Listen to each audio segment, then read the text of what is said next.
Hello, everybody. Welcome to the Clockwork Game Dev Show. My name is Keith Burgun. Today, I have not this. Today, I am doing a show about what's it called? Procedural generation in games. Let me just really quickly post about it.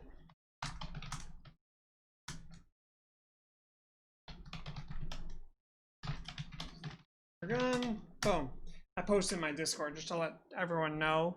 And you should come by the Discord because we talk about these things. Usually after I do these shows, I upload them to YouTube, but we also have longer conversations. A lot of times the conversations precede the show, sometimes they go on after the show, etc., etc. Yeah, let's get started. Procedural generation. I saw a tweet thread the other day. Frank Lance retweeted it, which kind of in fact, that would be kind of a good thing to pull up. Twitter, Flance.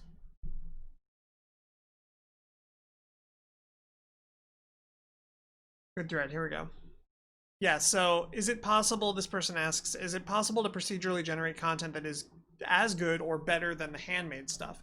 Or is there always the quality versus quantity trade-off? So I wrote a bunch of things on this. And there was a bunch of answers given, and none of them were satisfying to me, which is partly why I want... First of all, this person's asking this question. Secondly, the answers were not that great, in my opinion.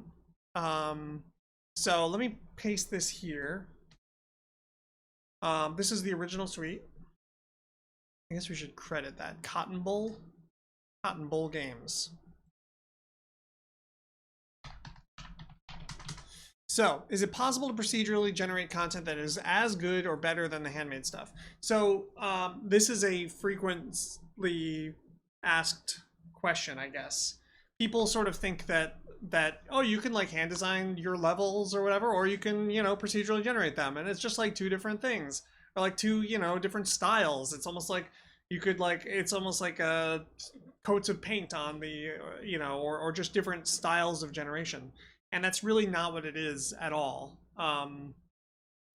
They're like very, very not quantitative, like qualitatively very different things that serve different functions. So, yeah, so, we have authored content,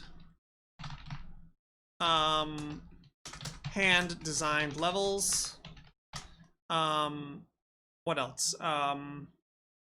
That's the most common one, is levels. I guess finite number of like hand-designed weapons or items, as opposed to like Diablo, which sort of randomly generates its items by combining, suffixes and prefixes, that kind of thing. Finite number of hand-designed weapons or items. What else could be authored? I mean, most things in a game are authored. Most rules and most components.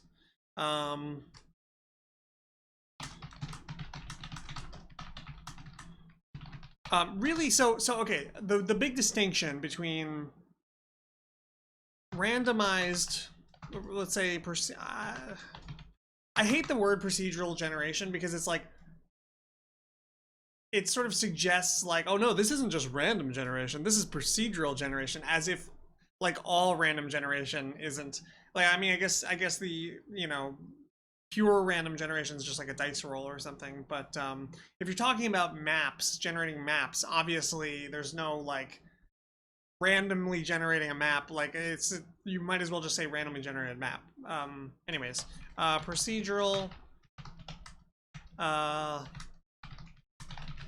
I guess we could say content. Things in a game aren't content. They're more like resources.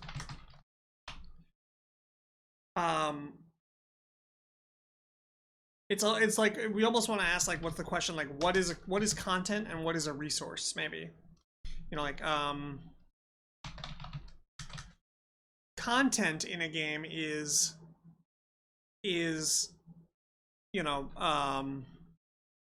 let me make sure I have my thing open here. Here we go. I missed the chats. Hello, everybody. procedural input generation or procedural output generation.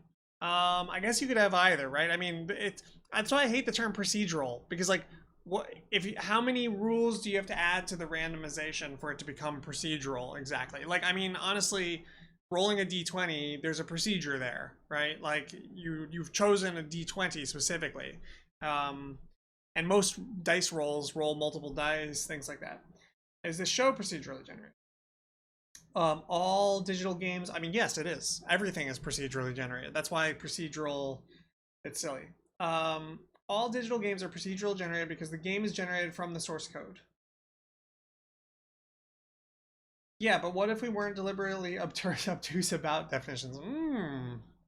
I know. I don't know. That's kind of radical. I've never not been deliberately obtuse. It's part of your charm. You're my brand. That's true.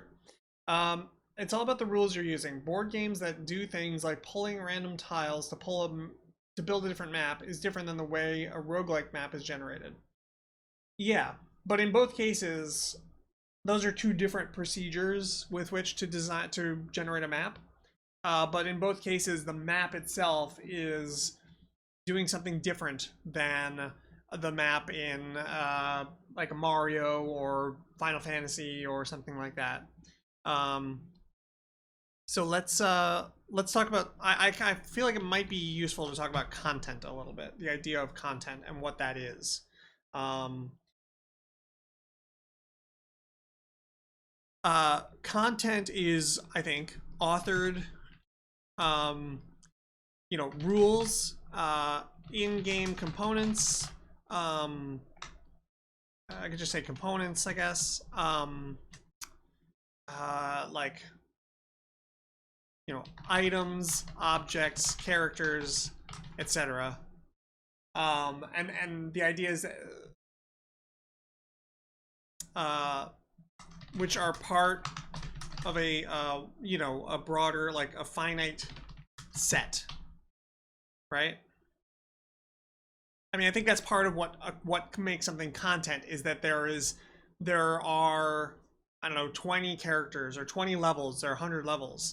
There are, well, let's put that, are 100 levels in this game. Content suggests consumption, right? Like they put a bunch of these levels and these characters and whatever they put into the game because you kind of consume them and get their value. Content's value is obtained through a consumption-like process, right? They don't have a lot of well, I mean, so separate from this, there's like the idea of emergent complexity. So like within a certain X amount of content, you could have a ton of emergent complexity. So for example, like, like even chess, the content of chess are the 6 or 7, I forget how many game pieces there are, game piece types, right? Also, you could say that the arrangement of the pieces and how the game starts is also part of the content. The board is also part of the content. And because those rules are designed in such a way, there's a lot of emergent complexity. So content doesn't necessarily mean that. I mean, I guess you could just say. So how is content distinct from rules? I think that content. So I think that chess pieces maybe shouldn't be considered content. They are just rules because what's it called? Because you don't really consume them. And that's a really interesting process, is this idea of consumption. And I think that there's something there. I almost feel like I want to say like part of a finite set, and let me just try this, which do not have have a low amount of emergent complexity, or maybe like in a system with, no, that's not right. But there's something here about consumption Are the pieces in David Sterling's chess too by David Sterling content? I think they're more content like, but like fighting games. Let's talk about fighting games real quick. Like, Street Fighter 2. It has like what? How many characters are there? Like, I think there was 8 originally, and then they added 12. Went to 12, and then it just expanded from there. And it becomes like more and more like content. I feel like, with Smash Brothers Ultimate, like it's very content like. It becomes more and more content like the more of it you have. So there's like a contentness, right? I think this consumption line of thought is useful, but there's going to be some hard distinctions to make. Yeah, there are. I think it's going to be blurry. I'm going to just like speak sort of like, like broadly, I guess.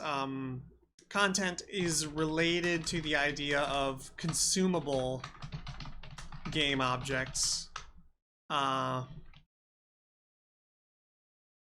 Ones that don't have a lot of emergent complexity. Often that are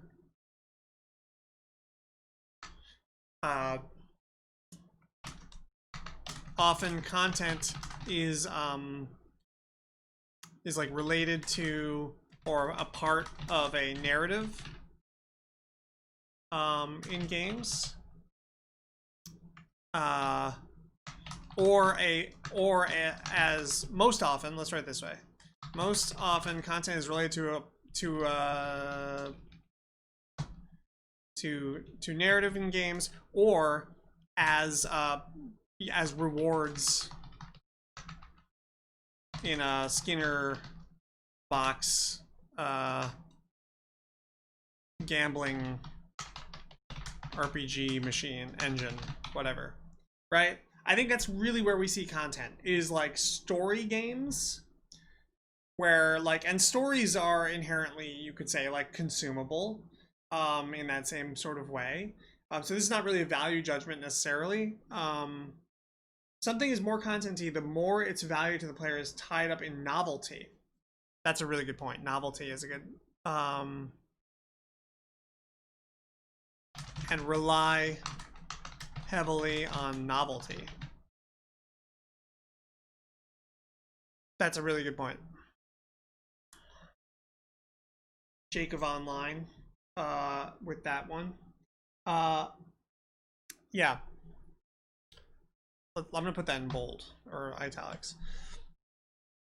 Right, so most of the time when you see content, it's because there's like a story, like you reach a new area and part of the story, and the strengths of content are in its specificity and ability, or well, specificity, which allows it to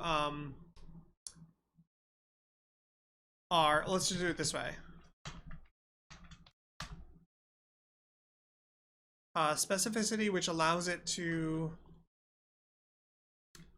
have specific, meaningful tie-ins with the narrative, right? So, I don't know, like there's a bridge that's like right next, that's like where some event happened, right? Or like, there's these actual areas, and like you're exploring this fantasy world. You're exploring a specific fantasy world with specific, landmarks, history associated with places, etc. Content is an easy way to add more complexity to a game that isn't really set up for emergent complexity. Yeah, that's also true.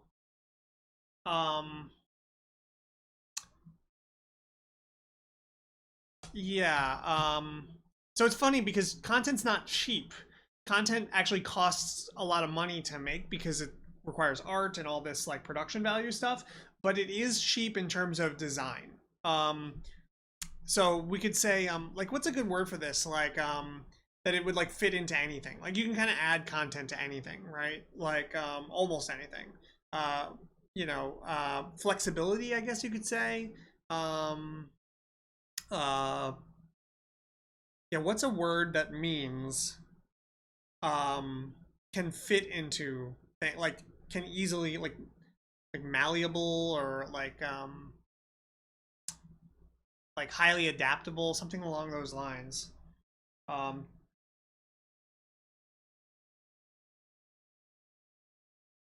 I think about it in terms of motivations for players to play after an update. Yes, yes. But in terms of, I mean, when we're talking about content, I think we're sort of talking from design slash development side, right? Like, and you do it so that that happens, right? So that players will be motivated to play again. You've, I get we can just write like easy way, uh, reliable. Yeah, here we go. Reliable source of complexity. Uh, not cheap to produce. Content, uh, more content almost always is an easy to imagine or conceive, I don't know, route for increasing the complexity of a system. And that also ties into novelty, which maybe should be the next bullet point. Novelty, which is related I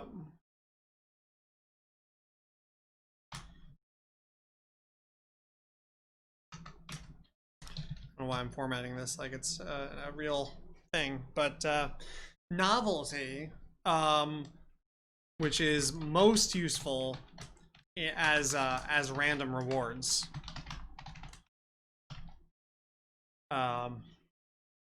In a Skinner box. Motivations for players to play after an update, right? Yeah. Novelty. I guess novelty is also useful in marketing, right? I think that's really what, because that's how you market, is through novelty, through original content, right? And that's what even the term that people use on the internet for like viral whatever is like content, like original content. I just watched the Neo Yokio Christmas special again last night. It's so good. No more birds. No more birds. The people are chanting for no more birds. So here's what we got so far, no more birds. We're talking just about content right now. Like, what is content? Because, somebody asked this question on Twitter. Is it possible to procedurally generate content that is good or better than the handmade stuff? As though they're like the same thing. And so I like, they're not. They're not the same. It's not like one is not good or better than the other. They're two totally different things that have just totally different applications. And I think we do major disservices to our games by not understanding this. Because what you have is you end up having a lot of strategy games that do have too much content, and too much, authored stuff. And on the other hand, I'm not sure that there's so much damage on the other side, but there might be. I have to think about that. Anyways, let's keep going. So specificity, which allows it to have meaningful, specific meaningful ties in with the narrative.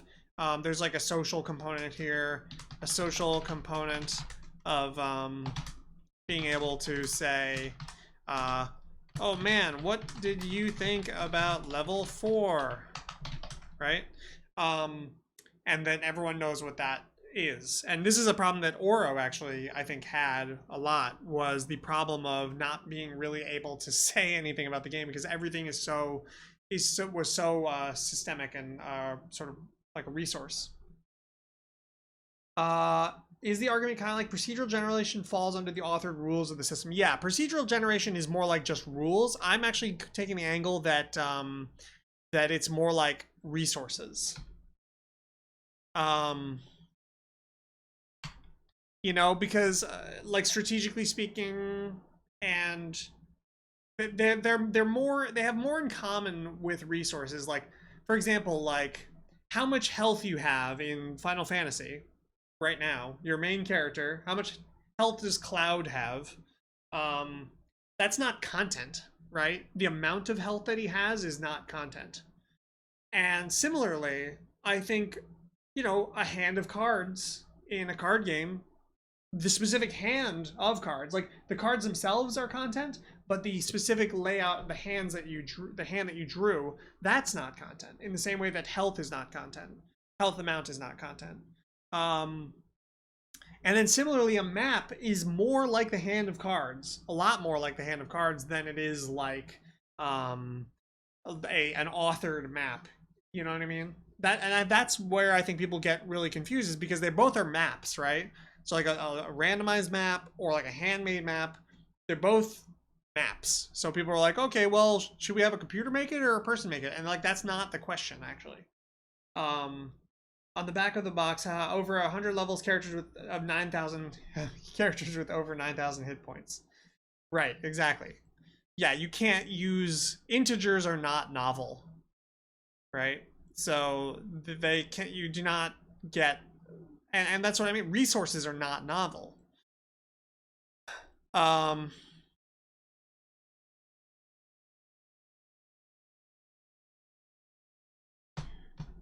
so, um, of course, I'm really interested in in strategy games, right? And um, let's see. Let's see if I can put what I was just sort of talking about into words. We mistakenly think that a randomized map and or let's say procedurally generated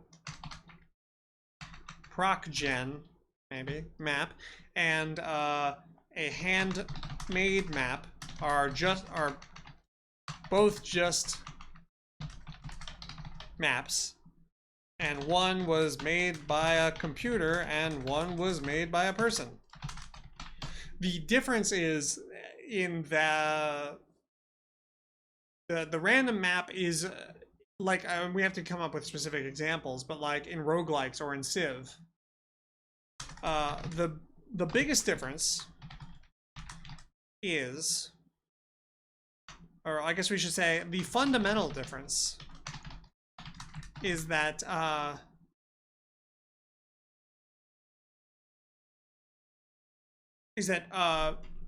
procedural or proc gen, let's say that proc gen maps are unique and will never be seen again by anyone, really. And it's not about their novelty or their seen again by anyone. They are unable to have that specificity or the same kind of novelty. They do have a kind of novelty. So let's just make a sentence here that like sort of says what I want to say. Procedurally generated maps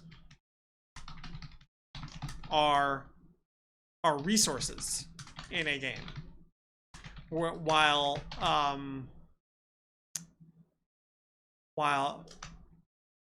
let's just do it this way: maps equals resources. Authored maps equals content.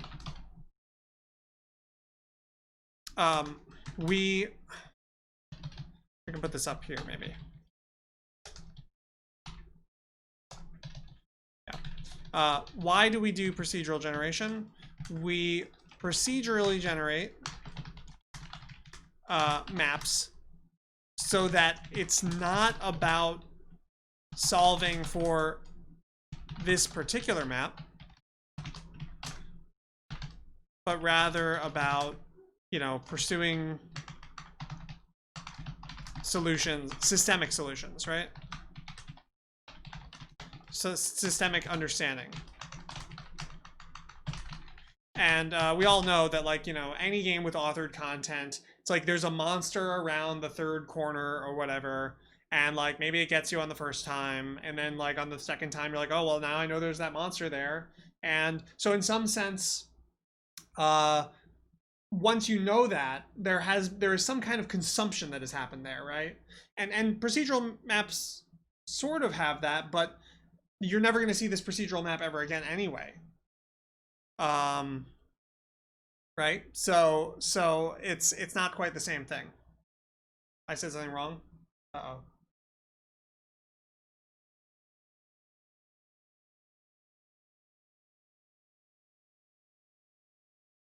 You're never going to see it again. Why is that wrong? An assumption?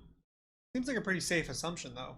I mean, I know that many games have a random seed, so you can like, copy paste this number and send it to someone, and they can be like, oh, here's his randomly generated map. I've never known anyone who does that, but why does procedural generation mean throwaway? Because it's a resource. It's only relevant to this match. Procedurally generated maps, etc., are only relevant to this match, which is why they are discarded afterwards.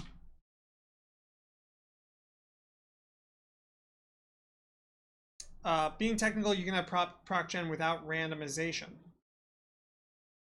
But probably not relevant. Right, yes, that's true. Well, I mean, if you want to be really technical, even our randomization is not really random, right?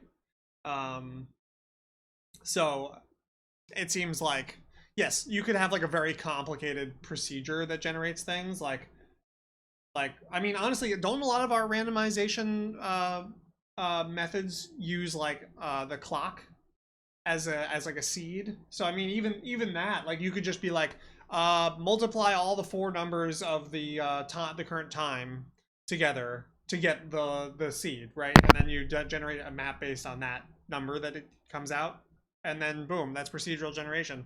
But it's basically randomized. You know what I mean? It's like basically random, so it's whatever.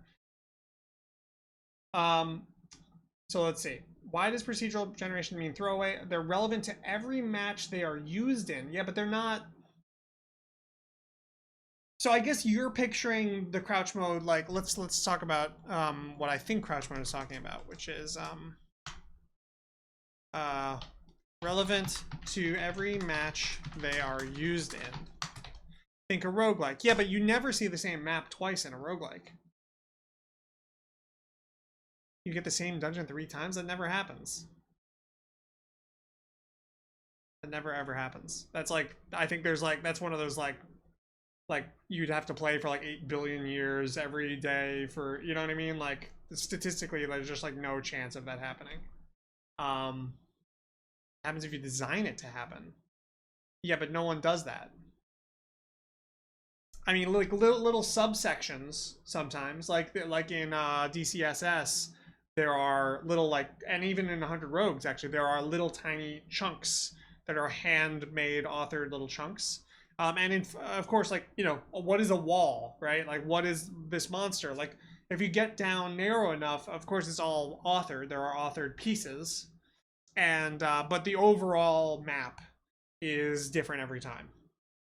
Um, but I could imagine a system where you had like, I don't know, like, oh, what's here's a good example that comes to mind. Do you guys know Small World? Um, race modifier generation. That's a good example where there's so few. I think there's only like 8 or something races, and there's only 8 or something modifiers, somewhere in that ballpark, maybe 10.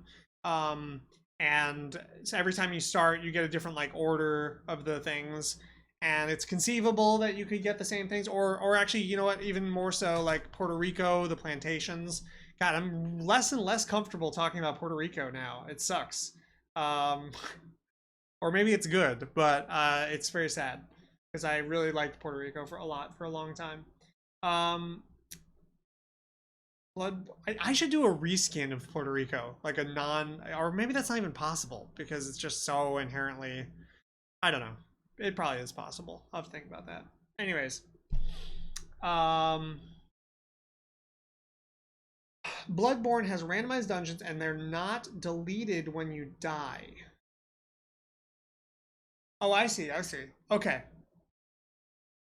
Right. That's an interesting case. Um, you're not talking about randomly happening upon the same combination. I see. I see. I see. Okay. So the Bloodborne example. So that's you so basically in that, okay, so that's one of these things where that helps me understand why people are making this mistake. Because what they're doing in that situation is they're randomly generating an authored, the thing that then takes on the properties of an authored of content. Basically, they're basically randomly generating content. So let's talk about that.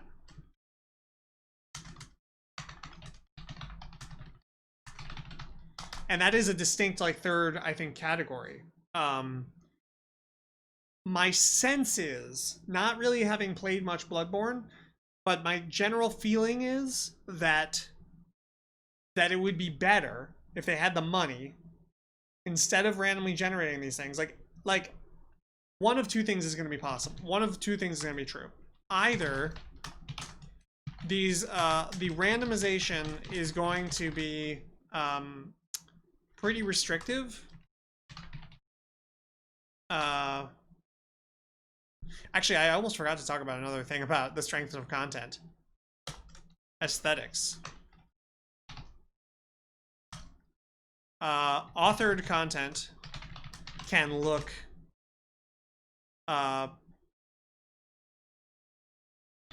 can be under more direct control of an artist.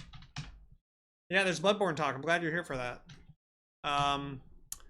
So authored content can be more under direct control of an artist. This is not to say that like procedural art can't be like super beautiful, but there isn't an artist looking at every generation, and so you're more likely to, yes, you're going to get some crazy, cool, surprising stuff, but you're also going to get some things that look kind of crappy.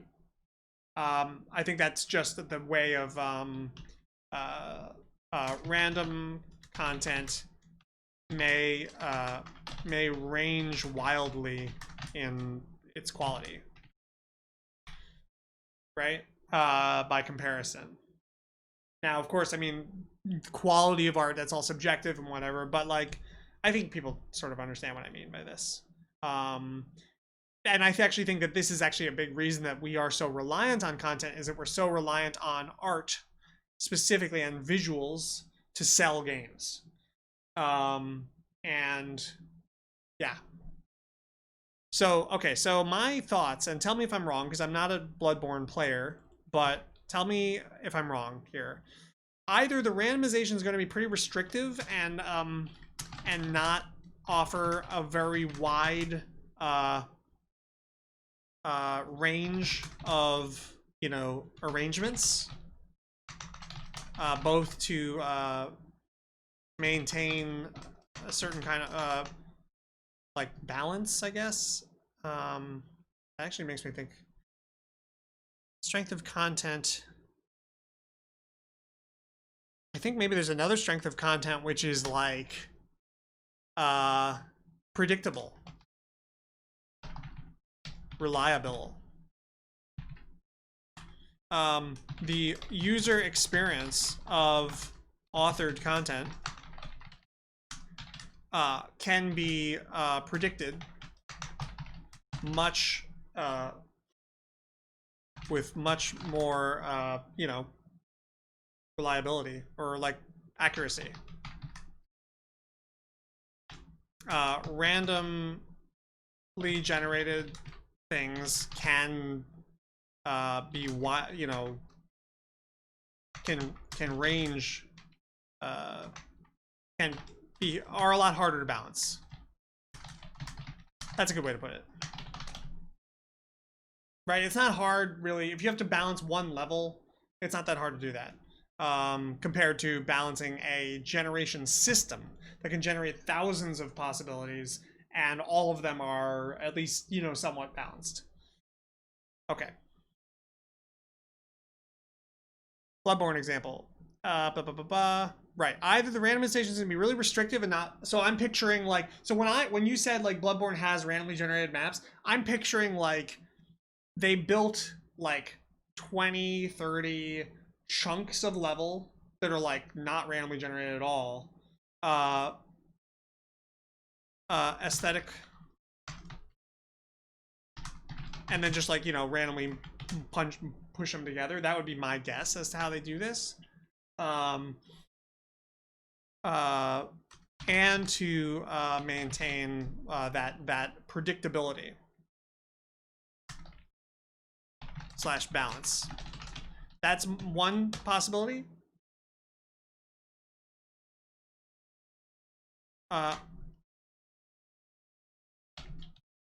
And two,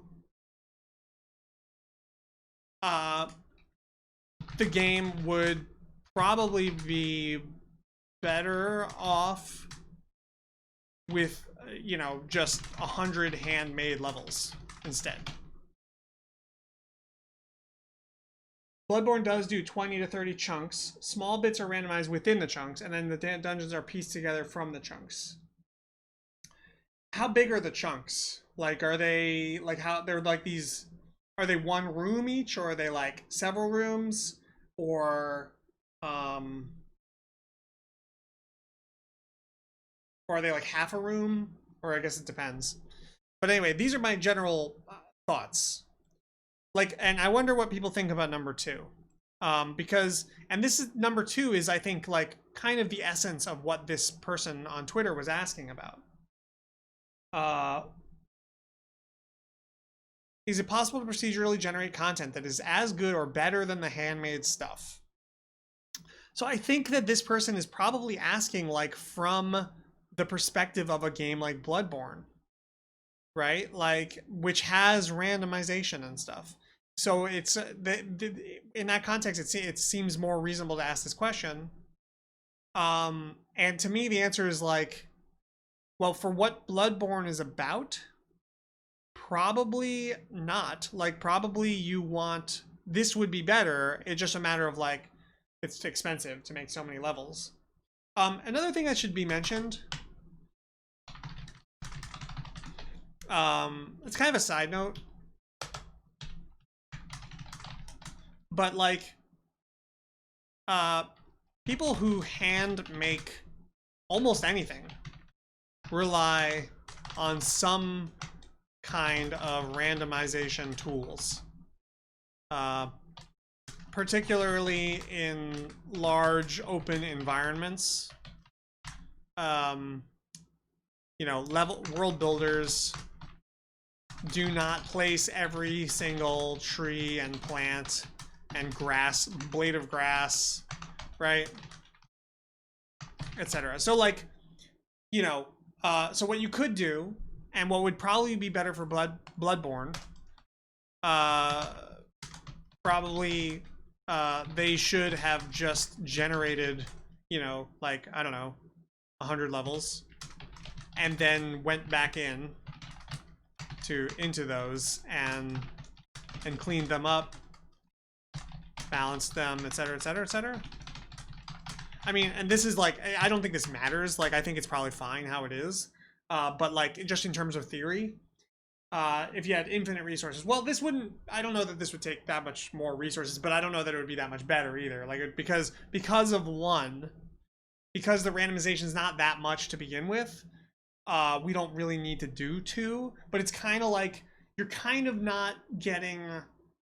Like, the question, I guess, it's interesting to me is like, are you really getting the value of either thing when you're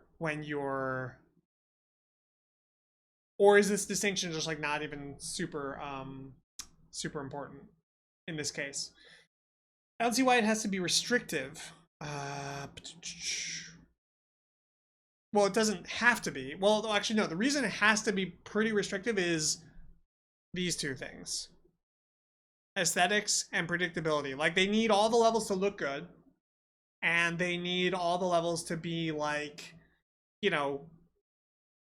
somewhat sort of like balanced and functional in terms of like I don't see why it has to be restrictive. You could vastly improve the randomization of levels. Yeah, that's kind of what I'm saying. Is like they could be a lot more random. So like, put it another way. This is kind of like a side note. 100 is a lot less than infinite. Is 100 a lot less than infinite, given the fact that players obviously don't have infinite time to play the game? I mean, how many times, like, I don't know, like you guys both play Bloodborne, are both big fans of the game. Like, how many of those levels have you really played? Um, I don't know. Maybe if you've played, if you're saying you've played like 1,000 levels of them, then I guess it matters. But like, yeah, no one's playing infinite number of levels. Um, I guess let me just try to like encapsulate like what the spirit of what I'm trying to say here, which is like, you know, I guess I worry that this kind of model neither embraces the strengths of content nor the strengths of, you know, like proc gen as a resource. So a much wider, so in other words, these randomly generated levels don't get much, you know, content credit, I guess. You know, like they don't really do the job that content does that much. That's been my experience with randomly generated maps, is that they just don't read as content, and they don't have the same kinds of hey Starshot, how's it going? Part of it's like the idea of it feels like you could just keep playing, which is nice for a game to have. Yeah. Yeah, so there's a third thing, which is like the promise of random generation. It's filler. Yeah, well that's the thing, is like in a content-based game, random generation is a little bit filler-like. Whereas that's super not true in a game that's like fundamentally about its systems. You know, like tabletop games that have a hand of cards. It doesn't make sense to say that your randomly generated hand of cards or your randomly generated Civ map is filler, right? I mean, it's not about the specifics of this specific map or hand of cards that you get drawn. But I don't get why a randomly generated dungeon is different than a randomly generated map in a strategy game. Like, I finish the match, I never see the map again, and in Bloodborne I finish the dungeon, and I never see the dungeon again. I thought Crouch Mode was saying that it was more like you replay these. Yeah, Crouch Mode was saying that they have randomized dungeons and they're not deleted when you die. So y'all need to get your story straight. Big time. There's some major... I think you're all lying. Lying to me. Okay. So my basic idea is this model of like randomly generating content, specifically, neither embraces the strengths of content nor the strengths of procgen as a resource. But they also don't sort of extend, you know, explore the ranges of the system the way that random generation could or can.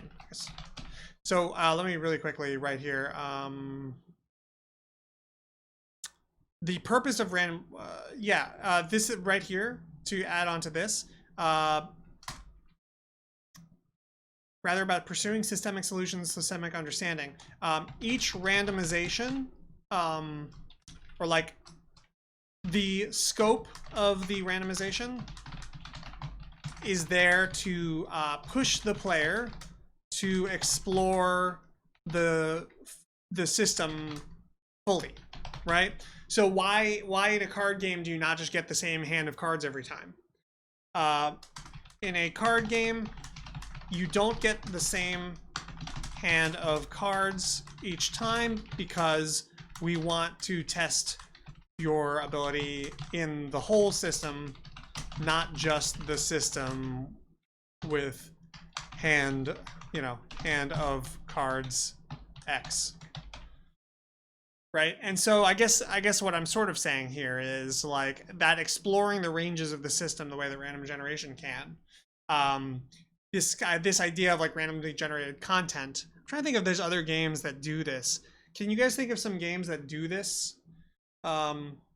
This model of like it is kind of like content, but it's also randomly generated. The Match. You beat a dungeon. Oh, Daggerfall. Wow, that's a really interesting example. I forgot about that. Those maps in Daggerfall. You guys have to see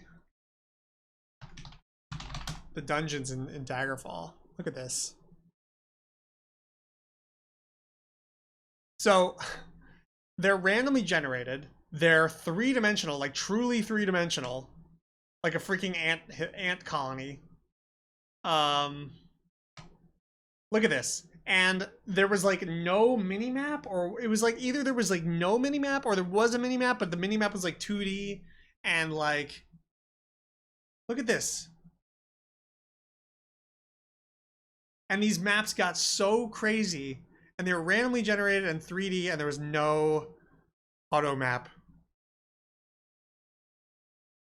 And they just got bigger and bigger and bigger and bigger over time. Yeah. This is arena maps. This is a Skyrim map. So yeah, like this is like normal video game map. And then this is Daggerfall. It's really ridiculous. Look at these like not connected rooms. Like what the fuck? I think there was like spells that you could actually get you into those areas. Man, this is one of the reasons that Daggerfall is so not playable. But pretty amazing. Daggerfall dungeon is the entirety of Legend of Zelda, yeah. Being lost in a hole simulator. I mean, sometimes on an adventure you get lost in a hole. It really gets me in the mood to play Daggerfall. I mean, it kind of does make me want to play it. Like, I don't know. I miss the days when developers would do bad, terrible things in the sake of like desperately trying to create like a holistic, like real, fantasy world. Like simulate a fantasy world. Yeah, some dungeons are gonna suck. Who cares if it's good as long as it's wild? Yeah, I mean, I think I miss that. I think there's something that's really cool. I mean, you still get that in like pure simulators like Dwarf Fortress and stuff. But I don't see that as much in like RPG space. I guess RPGs feel very like very content. So yeah, I don't know. I mean, my point here on Bloodborne is kind of weak, I think. But I do think that it sort of points at what this person was trying to ask. This quantity versus quality trade-off, like, I guess the way to put it is, in this situation, when you're randomly generating content like this, there is a content versus quantity trade-off.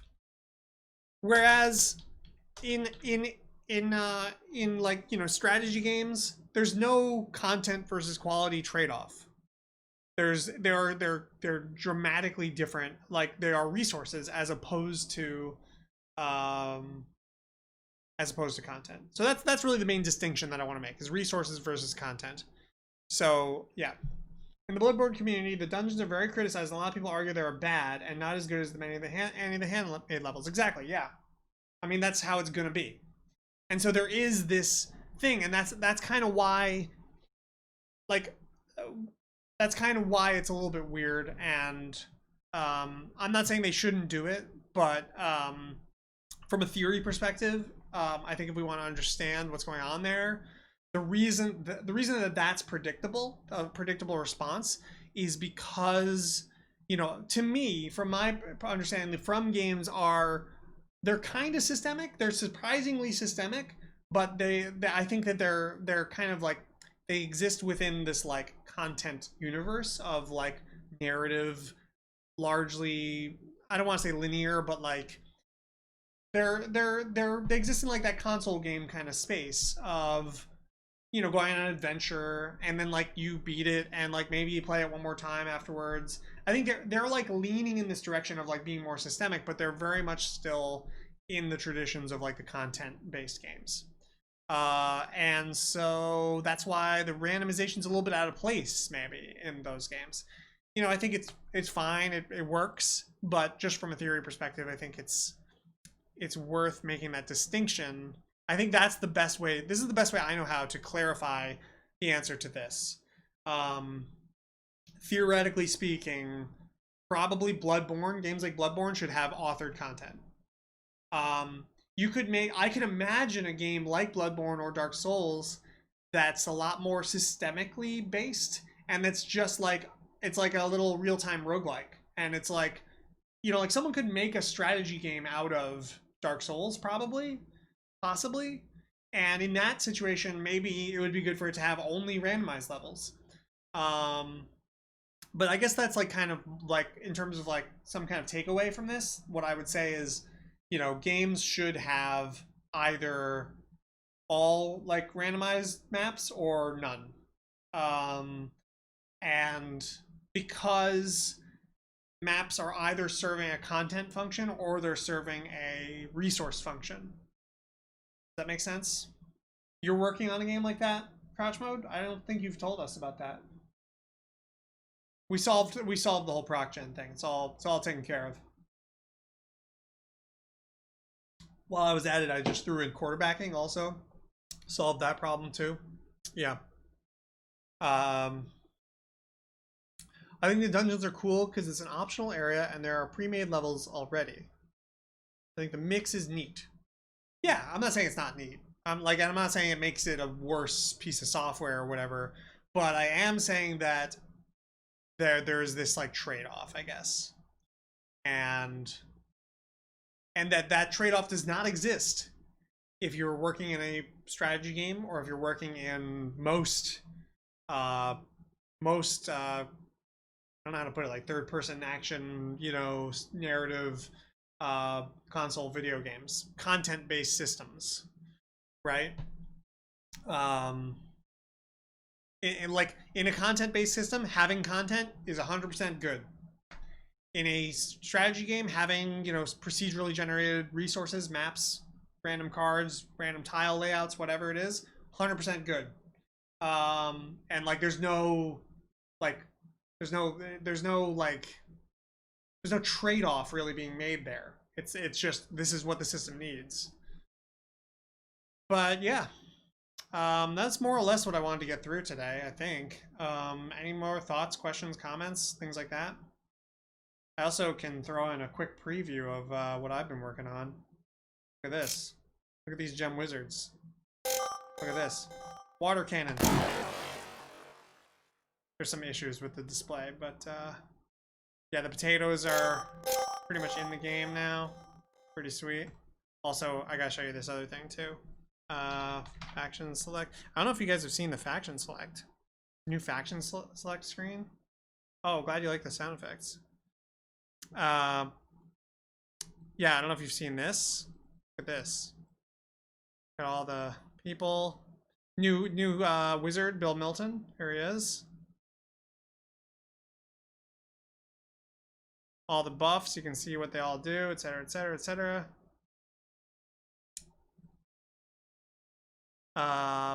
Some of the sound effects might have been wrong. Actually, my sound is off, so I actually didn't even hear the sounds. But I think it's safe to assume everything that you see anywhere is placeholder question mark. But yeah, here's the new overmap screen. There's going to be another button. This is almost done, but basically you can already sort of see how it's going to work, right? Like you click on these, you'll always have three options. You'll kind of go across the thing as you capture areas. Along sound. Selecting a dude is a little too much. Oh, maybe my sound also might be screwed up. Unity sound stuff has been fucking weird recently. So there could be something wrong with my don't think about the sound too much. So anyway, there's gonna be this, and there's gonna be another screen that's like army, and so you'll actually be able to pick your guys that you have from your, like, you'll have a whole like troop section. But yeah, this here procedurally generated map, see, is relevant. Look at these all procedurally generated little mappies here. Procedurally generated, procedurally generated. So yeah, it's all gonna be about like re-liberating your people from the area. Like you got pushed to the corner and now you're just taking back your island from this invading army that has the Omni Gem. Is that map procedurally generated? No, not the art that you see. This art, in fact, is just some bullshit I found on the internet. Like I actually have to draw all these maps, or maybe I can get someone else to do it for me. I don't know. We'll see. But yeah. Anyways, does the map proc gen work? I think it does. I don't think so. Anyways, though, a lot of these abilities are actually working now, which is crazy. This map is procedurally generated also. Highly procedural, I tell ya. Let's launch this guy. Whoa, whoa, he did 10 damage to himself. It exploded. This tile is still selected. Yeah, I don't know why oil shows up on those tiles. It's kind of weird. A little thematic wonk to start at 50%. Oh, that's a bug. It says 50%. That's just a bug. That should say like 0%. Oh yeah, 50%. Okay, yeah, I'll fix that. There's a lot of bugs still, but yeah, it's all echoey and clipping. Yeah. I don't know why that's been happening. It's something having to do with my sound card and Unity only. Like everything else on my system works fine. It's just Unity sound gets all like garbled and weird, and I have to disable my sound device and re-enable it. I don't know what that's all about. Anyways, this is Gem Wizard's Tactics. We talked about things. Yeah, let's continue the conversation over on the chat room, and I will see y'all there. Thanks for coming. See you next time.